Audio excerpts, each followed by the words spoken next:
Maverick News, the antivirus program for your mind. And now, the Freedom Reporters.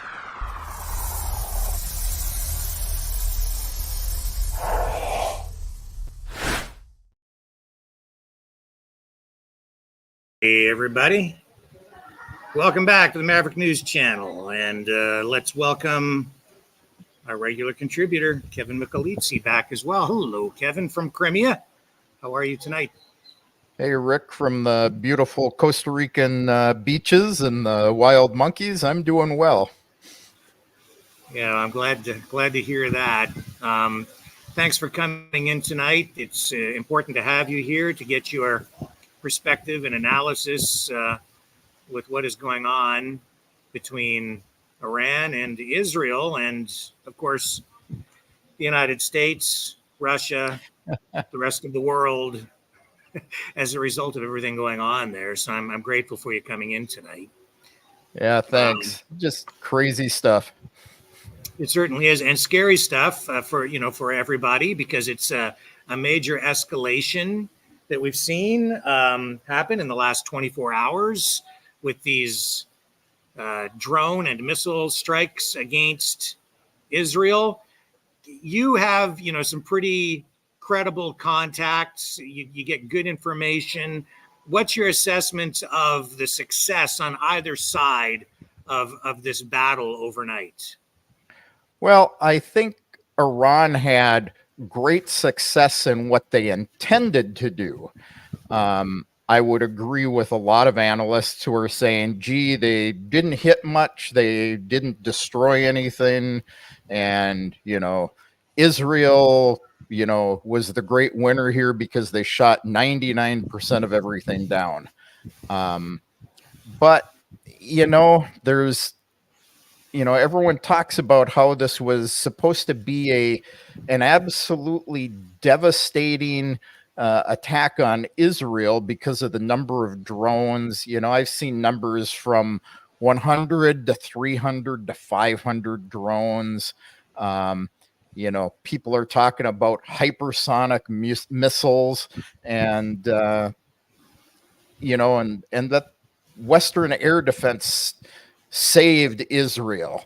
But reality is Iran knows what they need to send to overwhelm the air defense and to create a deterrence there. If they wanted to do serious damage, they would have escalated well beyond what people saw. They would have sent 4, 5, 6 waves in. They have the weapons to do it. They do have hypersonic missiles. I see a lot of people saying that they were used. Reality is, I don't think they were. I initially told you much earlier in your day that, they may have used them, but the hypersonic technology that they're using, they got from Russia in exchange for the drone technology that Russia got from them. So I believe if they used hypersonic missiles, they would have hit what they wanted to destroy. Now, there was a little bit of damage on, an air base. Most everything was shot down. But, imagine if Iran had launched 1,000 drones and 500 ballistic missiles alone over a period of 12 hours. Israel and the West would have been helpless after the first couple of waves.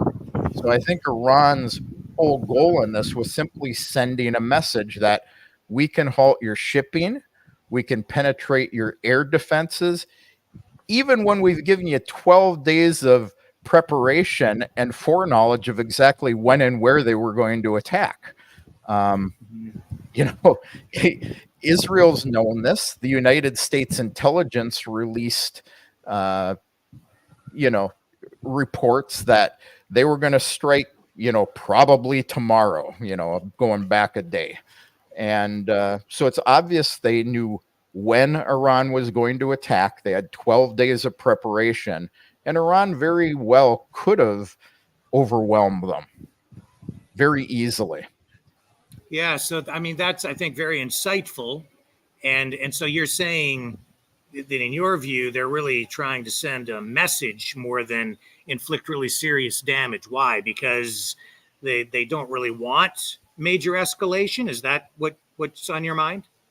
I don't think Iran wants war with the United States, and from the reactions out of the U.S. White House, I don't think the U.S. wants a war with Iran. So, they sent this wave of attacks, and then they said, as far as we're concerned, it's done. So that puts the ball in Israel's court. Israel wanted to do an immediate strike. Well, we can see that maybe the United States has reined them in and told them to calm down. Yet we've got Israel flying to Russia, demanding that the Russian foreign ministry, support them and say that this was an absolute awful thing, that it shouldn't have been done, condemning it basically. And Russia basically flipped them the finger and said, you guys are a bunch of hypocrites. If if Iran or Russia or anybody else bombed a U.S. diplomatic mission somewhere, they would have immediately gone in and they would have justified it under the self-defense article of the UN, just like Iran did. So I think by, doing this limited attack with fairly limited weapons that they have, it's really just telling Israel, you guys need to back off or you're going to have bigger trouble with us.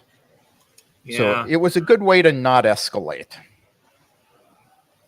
I said from the beginning, I thought that even the way Israel responded to October 7th, they were, falling into kind of a trap. It wasn't the proper response. They should not have retaliated the way that they did, in my view. Do you think that this has been? What's your view just on Netanyahu and the way that he has calculated his way through this? I just think he keeps making missteps, and this strike against the consulate in Syria seems to be one more that and just one more major misstep. And I think finally now, maybe if they're able to rein things in, we're seeing finally cooler heads prevail. Yeah, I don't know if it's Netanyahu, his war cabinet, or all of them. Their actions make me question whether or not, October 7th was really a lucky strike by Hamas, or if they actually, opened up the borders on purpose. So it's kind of hard to tell with what you see coming out of Israel. They do tend to react, maybe without a lot of forethought. And I don't know, it's a dangerous place they're going. They're having their war over there on the Gaza Strip, and, they keep blaming Iran for arming people, but they neglect that, the very guys they ran to today demanding that they, condemn this, Russia, are the guys that are over there keeping Iran and the guys like Hezbollah and, all these other factions from attacking Israel. So, I've heard, or maybe more accurately, escalating their attacks on Israel, because we have escalating their attacks. Yeah. Sending in rockets. Yeah. Yeah. So we have people saying, where will Russia fall in all of this? I don't think Russia wants to get involved in a conflict over there either. I think is what will happen if Israel keeps attacking Iran is Russia will just step back and say, okay, have at it. Mm-hmm. Well, Putin's relationship, Russia's relationship with Israel is very complex. I think their involvement in the Middle East overall is very complex. And I think that Israel has kind of misread their relationship with Russia, because it's been very clear to me that, in recent months or recent years, even the relationship has been solidified more and more between Russia and Iran because they're doing more trade. They're relying on each other for military support. Can you elaborate on that a bit for me and give me your perspective? Well, this is all because of sanctions. You keep Iran sanctioned because you don't like what they're doing for so many years. They've developed their own economy, they've developed their own trade. Then they do the same thing to Russia.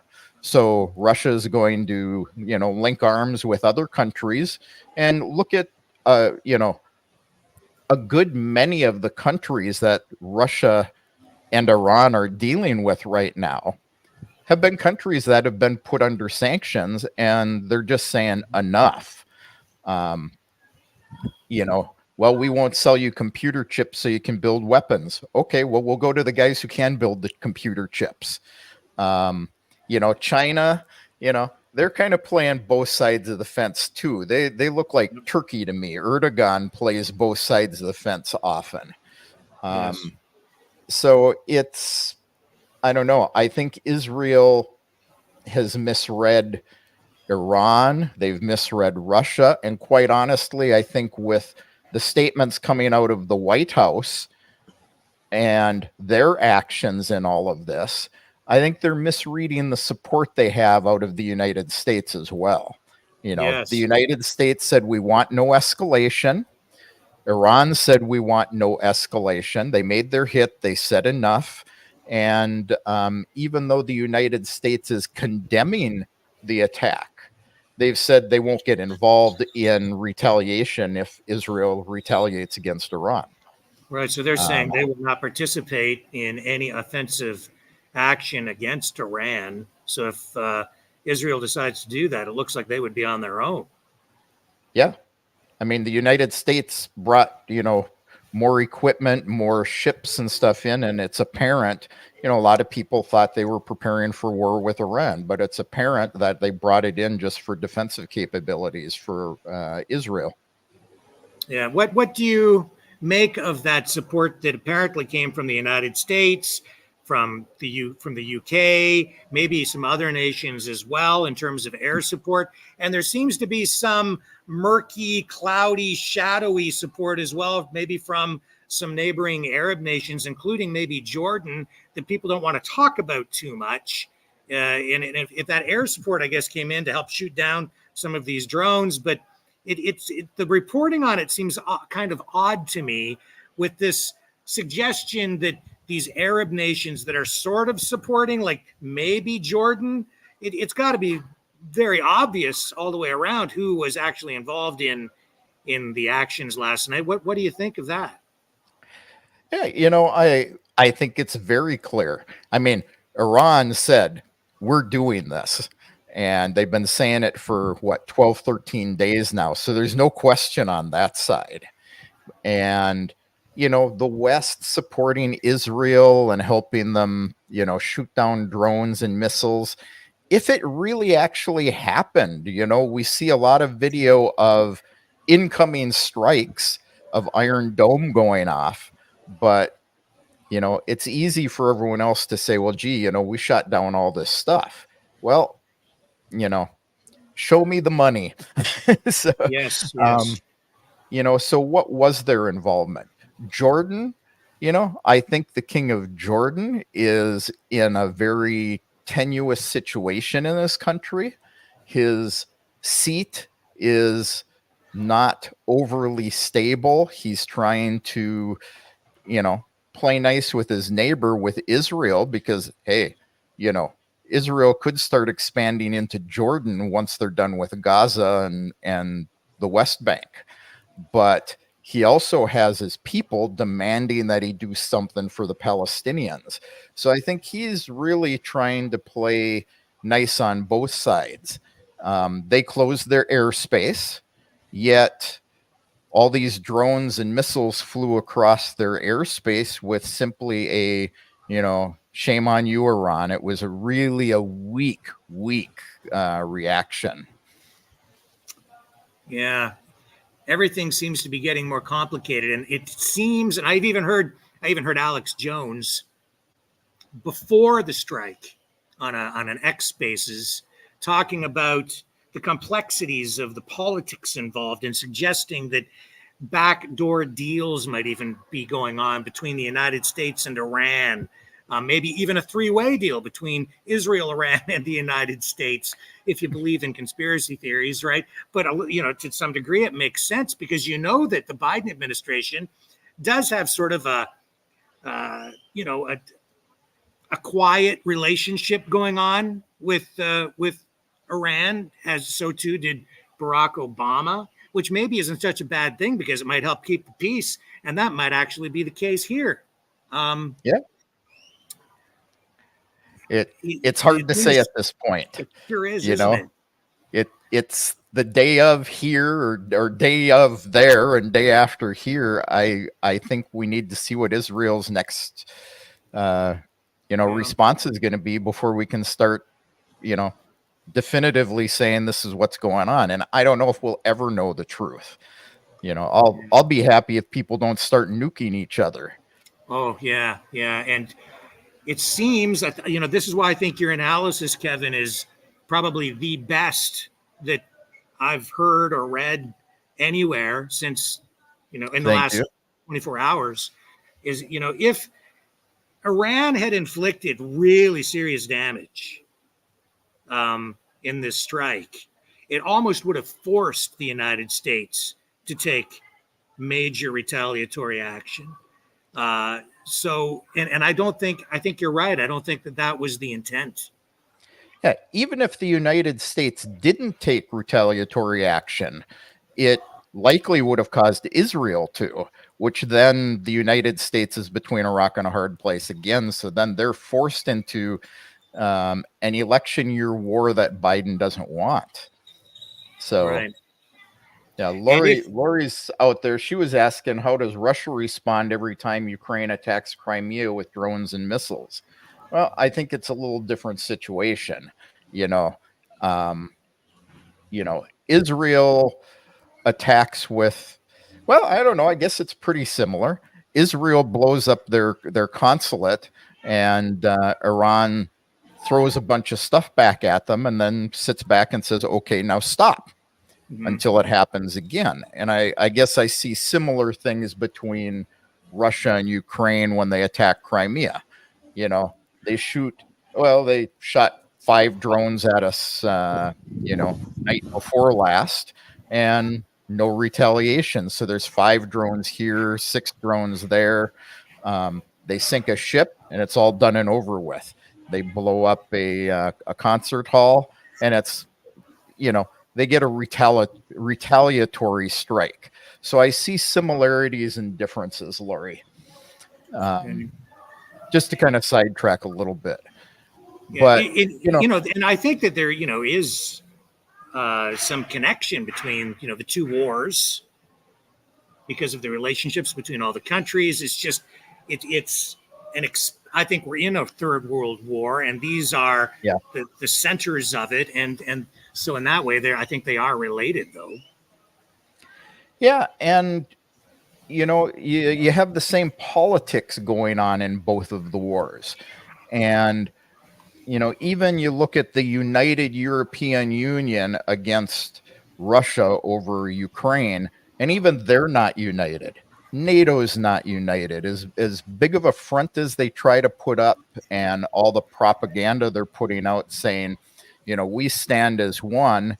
Yeah, well, except, what is it, the new Slovakian president or prime minister, one of those countries over there, that was just elected. And he's like, yeah, we're not going to give any more weapons. Germany is going to send 1 air defense unit to Ukraine. Now let's see what they start sending to Israel to restock the Iron Dome. And I think that'll be pretty telling about what's going on behind the scenes as well. And so in that way, too, with regard to the Iron Dome, is this a battle of attrition? If it continues to escalate, in your view, the Israel would need a lot of munitions to combat the incoming drones and missiles that Iran would be capable of launching.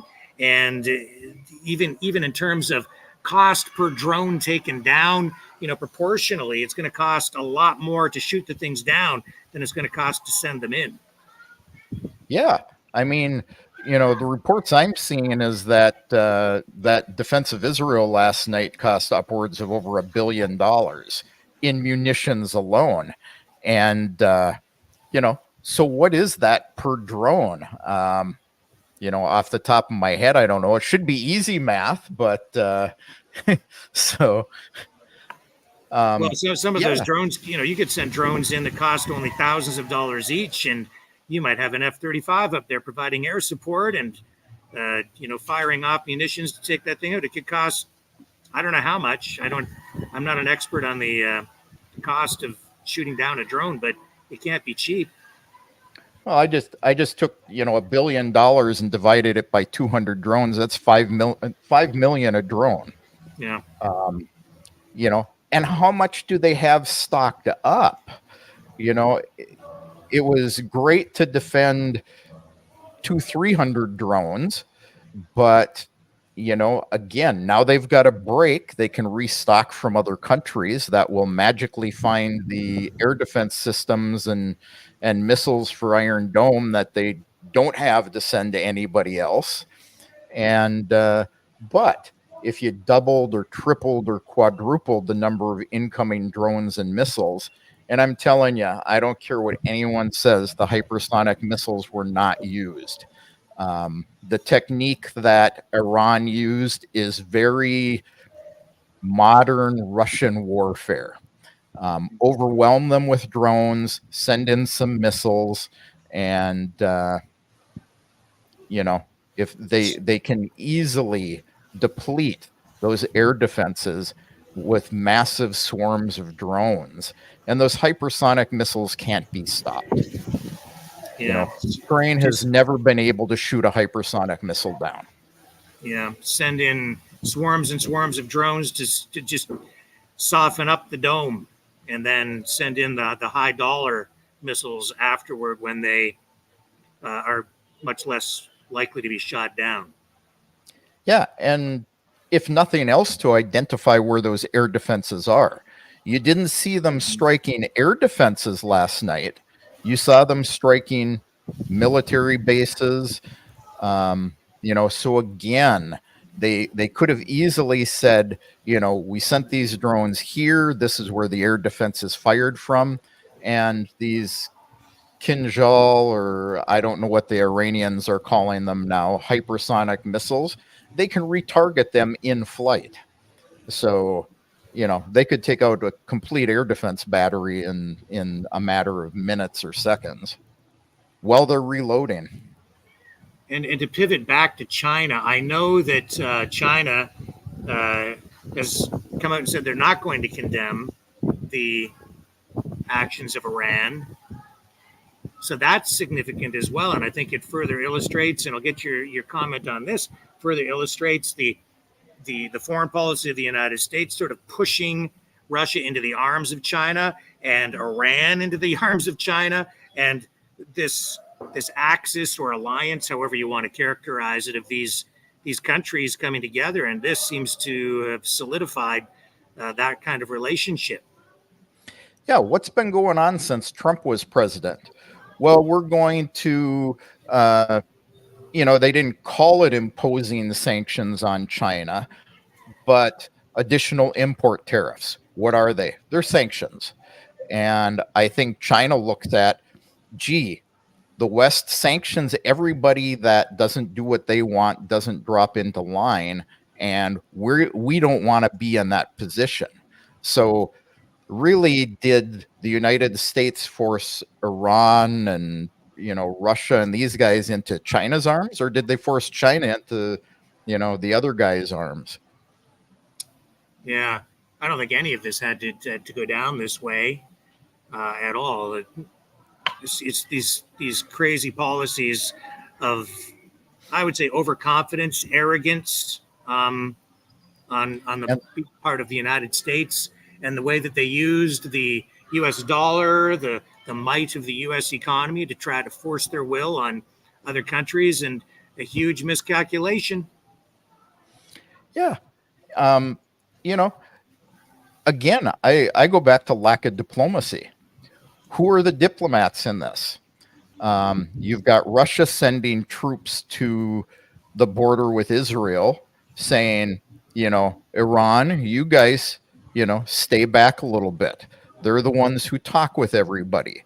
In this whole strike on Israel, who are the diplomats in it? Was it the Israelis who immediately wanted to respond with, all their might? Or was it the Iranians for 2 weeks going, we're going to strike you. We're going to strike you here. And, and that's it. We don't want a war with you, but it's hard to have diplomacy when only one side wants to talk. And, this is going on all over the world now. What's going on in the European Union with like Serbia? Well, if you don't apply sanctions to Russia, we're going to cut you off from EU funding. Oh, Hungary, you want to buy gas and oil from Russia to keep your people working? Well, then we're going to cut you off from EU funding. So it is this whole, they've learned well from the United States wielding their dollar. Yeah. And so now we see the formation of these BRICS countries, the alliance there, and this alternative economic system, which is going, it already has split the world, and it's putting the United States and Western countries back on their heels for sure. Yeah. This ship that was seized in the Strait of Hormuz, how significant was that with it happening just prior to Iran's actions? I think it was just another message of, we can shut down both seas if we want to, and we can cut you off economically from the rest of the world. It was a Palestinian flagged ship under contract with, Israel with, I don't remember. Yeah, one of the major owners is Israeli, but it's actually I think it was a Pakistani flagged ship, if I'm not mistaken. Yeah. Owned by MSC, just off the top of my head. But, Yeah. We see this kind of thing going on with, the United States has seized ships. Iran has seized ships. Everybody's out there engaging in these acts of piracy back and forth. They're all doing it. Yeah. And like I say, I think if, Iran really wanted to shut down either sea, it would have been, again, just as easy to simply blow them up. Yeah. One ship relatively peacefully taken over really is just somebody saying, So it's more of off. a political message being sent. I mean, the crew, I don't think there was a single Israeli on board the vessel. It's just a commissioned vessel commissioned by an Israeli company, I guess, in order to transport goods through there. So just sending the message. Yeah. I mean, same thing with ships that goes on with Russia selling their oil to, India, the United States, everybody else. Well, we'll put it on this ship that's owned by this company and, send it over there, and then it's not us anymore. So I'm just going to check here because we also had here today the UN Security Council talking about this. Have you been able to look at any of that in any detail to give us any thoughts? No, I was looking at some reports just before we went on air, and what I saw in the reports coming out of the Security Council is exactly what I figured. With Israel going to Russia directly and saying, you will condemn this, and the foreign ministry of Russia, like I say, many hours ago said, you're being hypocritical, and where have you been to What's your vote been when our citizens were killed in Moscow? So Russia's calling them hypocrites. I didn't figure anything would ever come out of the Security Council meeting, and it comes back to that almighty veto power. Russia isn't going to condemn them. I think the best they would hope to get out of China is an abstination. Well, we are seeing, it was the UN Secretary General, and Antonio Guterres. He's saying, they need to step back from the brink, that all sides in this have an obligation to work toward peace. That was basically the message coming from him. Yeah, and he was criticized for kind of a weak response on it as well. I think it was the diplomatic response, which is his job. Right. And then, I was able to watch some of that today. I did take note of comments from all the key players from Russia, the United States, Israel, Iran. And the comments were all very predictable. They're just regurgitating the same talking points that we keep hearing over and over again. Yeah. Not surprising. Doesn't surprise me at all. Yeah. And I think that's the danger. What do you mean by the danger? Because they're not going to shift their position or find compromise toward peace? What is the UN Security Council supposed to do? They're supposed to be diplomats. They're supposed to talk things out. They're supposed to ensure security of everybody involved, but they don't. They're a boys' club, and my wife often says they're little boys fighting on the playground. That was very apparent from what I saw around the table. Media coverage on this as well. I'd like your assessment on that, because as I was watching this happen in real time overnight, I saw the cheerleaders on each side, some of whom are portrayed as experts or pundits or analysts, and yet I'm watching video that, and you saw me here last night saying, now here's video of what it appears to be strikes, but take it all with a grain of salt. Yeah. I don't know if it's even real. And now here we are 24 hours later, and it is very apparent that a lot of what was out there last night was just a bunch of BS, recycled video, fabricated video, fake news. What did you see? What do you think?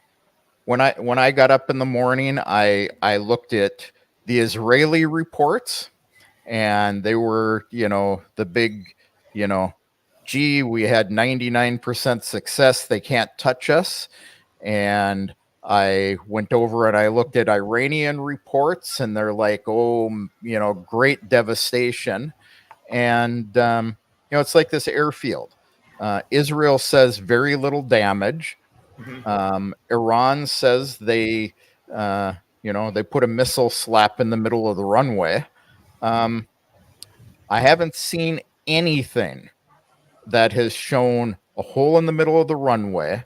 And I've seen videos of planes landing and taking off, but they show, 5-second clips of F-35s, dropping on some runway.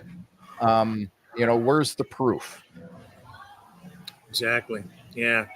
Makes it difficult to sit in our chairs and provide accurate analysis too, because it's so hard to tell what's real and what isn't, what's just spin. Yeah. And I was talking to somebody in Israel early this morning, my time. And, they said it was scary. They aren't accustomed to drones flying overhead like this. But if you haven't been there yourself, you don't really know what's going on. Yeah, it's. I have to say, I think your analysis is spot on. I don't really agree with the view that Israel just left things open on October 7th and just let it happen. I find that really hard to accept that. But I mean, I get the perspective on it. Oh, and I'm not saying that's what they did either. Yeah. Understand, it draws into question what really happened there. Yes. And it's, Of you know, course, and I do see both sides on this story. I truly do. Um, and when I look at the leadership on both sides, it seems to me they're just too willing to put people in harm's way to achieve their political objectives, whether it's just trying to stay in power or whatever. Yeah, and that's what I was going to say, to kind of balance out what I said about, did they leave the border open and allow it to happen? The other side of that is did they rely on their AI too much? They're taking a lot of flack over that right now with targeting whole families based on images that maybe sort of could be a Hamas fighter. So, maybe they're victims of their own reliance on their technology. They're great technologists. Maybe their technology isn't as good as they were hoping. Yeah, well, I said that. Maybe it was to Lori in a message. But anyway, I said to somebody, technology only goes so far when it comes to defense like this. Even over time, they have the Iron Dome right now, but now they have a hypersonic missile that can penetrate that. So what good is the Iron Dome? If they really want to inflict damage, they can do that now. The only real solution, long-term solution, has to be peace, because you can't continue to rely on technology indefinitely. Technology changes over time. Yeah. And, there has to be a real changing of attitudes to have that peace.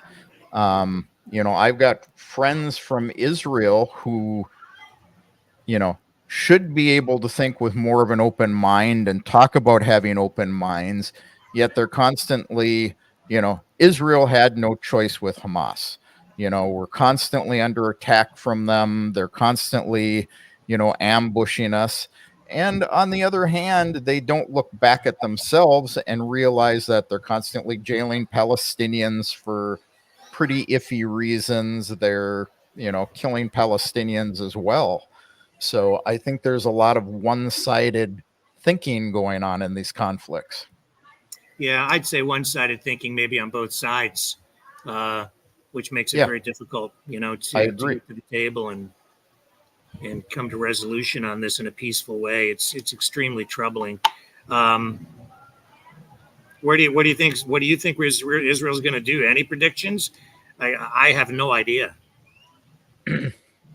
I'm surprised they haven't done anything yet, quite honestly. So they've already burst what I thought they might do. I didn't think the United States, with, what's been being said about the U.S. not being able to control Israel, I think that was kind of blown out of the water too. Let's see how long that lasts. I think Israel figures the United States will always cover their butt, and maybe they've gotten this message that maybe not. Yeah, this is the thing. I've had that's the other piece, the other narrative that I've had trouble really swallowing, is that AIPAC controls everything, that Israel controls the United States. Yeah, there's influence there, no question about it. There's big money involved, no question about it. But when push comes to shove, at the end of the day, it's the United States that supplies the weapons. It's the United States that's propping up Israel. And I think we're seeing here right now a demonstration of the United States saying, whoa, pulling back on the reins, just the way Russia is pulling back the reins, probably on the other side as well. Because if this does spill over, it really is risky. Bad. This is really bad now. Yeah. I mean, can you see Israel, who supposedly doesn't have nuclear weapons, but supposedly does? We won't know till the day comes. They drop one nuke on Iran, and we've just ended the world. Yes. I don't know. It's pretty iffy.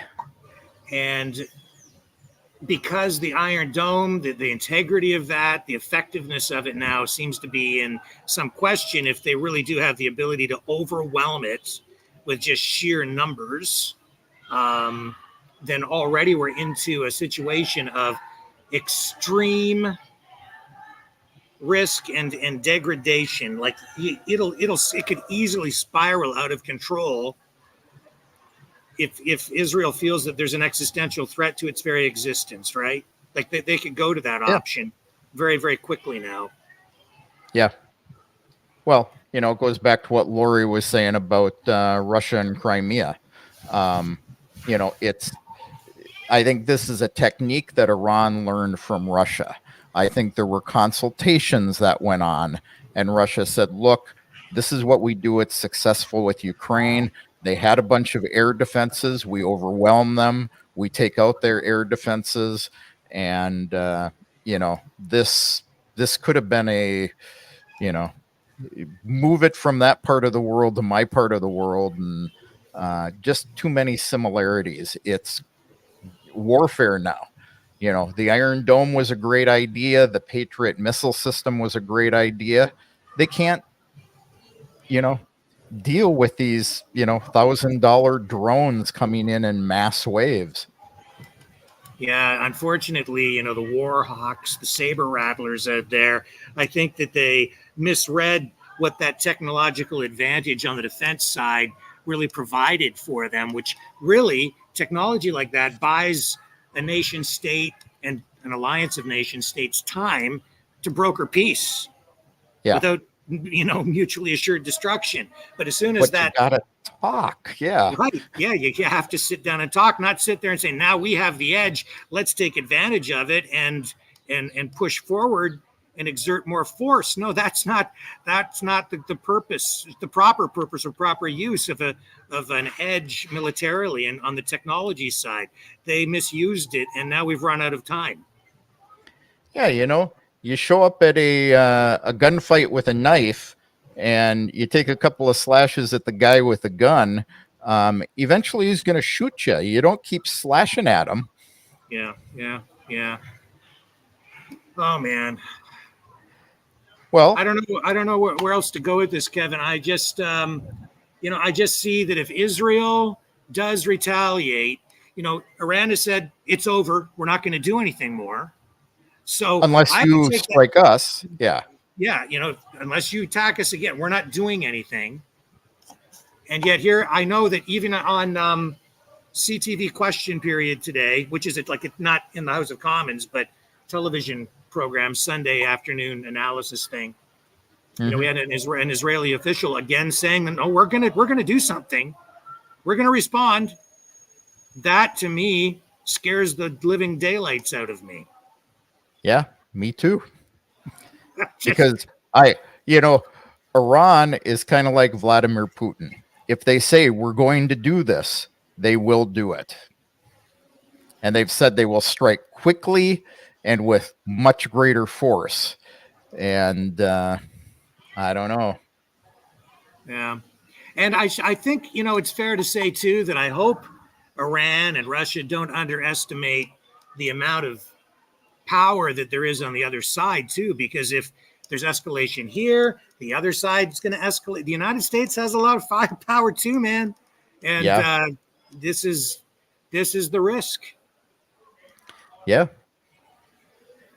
So, but now you have Johnson in, Congress in the United States. He's going to push through aid for Israel.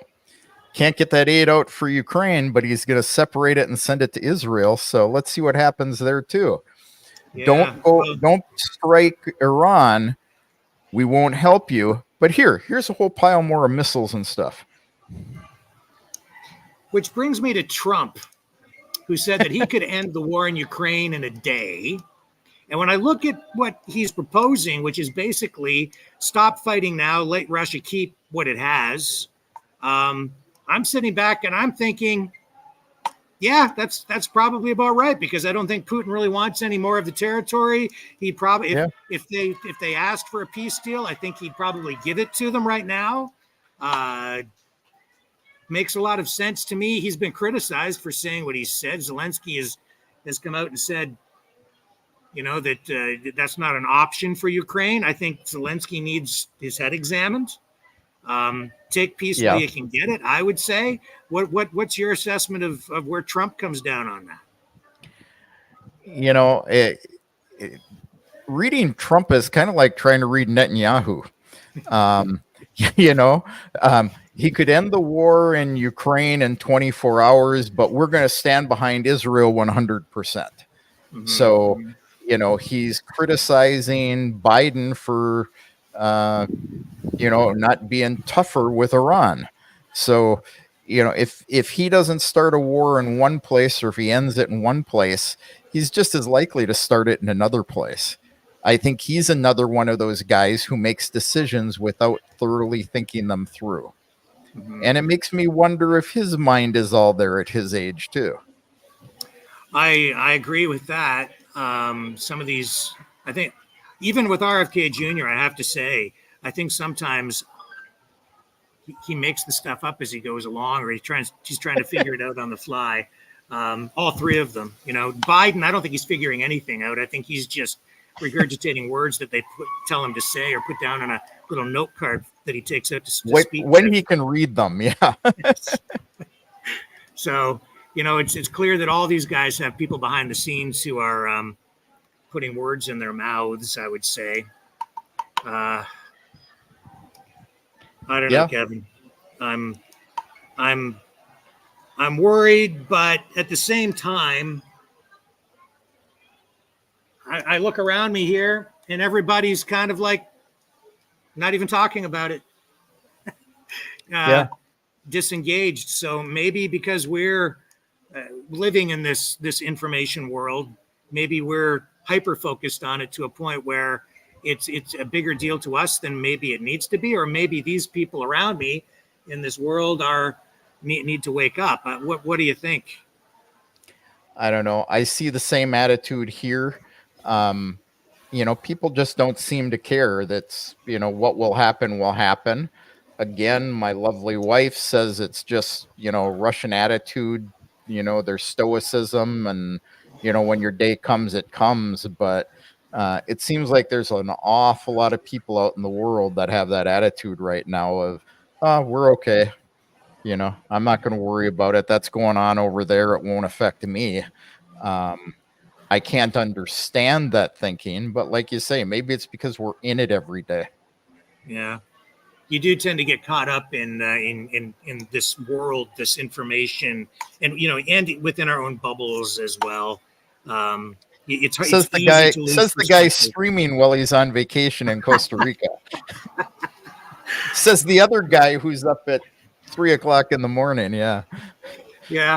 Well, if I wasn't so caught up in my information bubble, I would have said screw it and I would have just ignored doing this for the past week. But I don't know. It's addictive too. You worry about things, or at least I do, and I can't help but want to stay up to date on the information and then come on and share it with people. It's just don't want the world to end without you knowing it. Yeah, that's exactly it. Yeah. Maybe that would be better for us. Maybe, but that's what I said in my first live stream from here is don't let them burn Canada down. I have to come back. Don't let them maybe burn you don't. Yeah, I'm going to need that place when the plane comes down to land. But I honestly, it's so volatile. I didn't really want to come on this trip because I'm worried about, our plane's going to be grounded, terrorist attacks. Will they shut the airports down? Is everything going to be disrupted? But you have to live, right? You just have to go on. Yeah. If you get stuck there, you'll live happy on coffee and feeding the monkeys. That's right. That's exactly right. And the wildfires here, they're still burning. Let me show you a picture. This is last night. You can see these wildfires burning at night. Better than you can during the day. Oh yeah. So just take a look at this. See, wow. Sorry that it's not framed up, but see all those dots, all that on this like small mountain or giant hill, whatever you call it. Those are all fires. And during the Yeah, day, it's just smoky. You can't see all the flames, but at night you can see how widespread it is and how it's spread right across that thing, like very quickly. the thing that strikes me is it isn't one giant fire. It looks like it's throwing embers and it's starting many, many smaller fires. And that becomes very difficult in mountainous terrain to fight. Very, very difficult. I don't know how they, and that's the thing. Basically, the firefighting strategy here is to just let it burn. That's what I'm observing, because there's not much they can do. They don't have water bombers. They can't get fire crews up into those areas. So they're just letting it burn for the most part. Nature's way. Yeah. And even though the authorities here, I can see it in the distance, smoke coming up against the beautiful sunset here off in the distance. But the authorities here think that a lot of these were probably arson, which is the same situation back in Canada over the last couple of years. A lot of them farmers burning fields. Yeah. And then it gets really, really windy this time of year some days. Yesterday was really windy, so it just spread like crazy, the fires. That's the danger here. But I was thinking today, though, what's the, as you've heard me talking about this week, is there more freedom in Costa Rica? Some people, looking to move here to get away from the tyranny of Justin Trudeau. The one thing I came up with today was, even though I'm not really seeing a whole lot of difference in terms of quality of life one way or the other, there are pros and cons. If there is a nuclear conflict, I don't think Costa Rica is going to be on the target list. I don't see much to blow up here that they would care about. So and on the other hand, you get to die of radiation poisoning a year later. Yeah. And there would be really almost no safe place to go. So let's hope and pray that it doesn't come to that. Kevin, is there anything else you want to add tonight or think that we might be missing with regard to this? Just one thought based on what you just said on, do people have more freedom there? Anywhere you go. I love it where I am. The government here has as many problems as every other government does. I think part of the freedom people like you or I feel in places like this is the fact that everybody around us isn't overly concerned about this stuff. It's like a different style of life. It's like what comes. Yeah. But I bet if that forest fire starts coming, people are still going to run. Yeah. And I wish they had more resources to fight this here, but they've lost a lot of ground in some national parks here just over the past week to the fires. And it's not very far from even these resorts and hotels where they've invested a lot of money. So it would be tragic to lose these facilities and put these jobs at risk too, because the tourism industry is helping to prop up the economy here and raise the standard of living for a lot of people. So that's a good thing too. But, freedom too, Kevin, is largely a state of mind, a choice, just like happiness, right? Exactly. Yeah. So with that, sir, I think, what I'm going to do is my family is here with me, and I've been neglecting them for the past couple of hours preparing for this and joining you on the broadcast tonight. So I think we're going to wrap it up for tonight. And I just want to thank you again so much for coming on and helping us understand all of this. My pleasure, Rick. Always here if you want me to give a comment on anything. Okay. And folks, with that, we will wrap it up. And thank you, everybody, for joining us on the program tonight. I will not be back tomorrow because it's a travel day. I have to get back to the country, to Canada. Hopefully it's still there when I arrive. And we're still going to keep on fighting for freedom. And I will see you the day after tomorrow on the flip side. Have a good trip back. This has been a Maverick Multimedia production.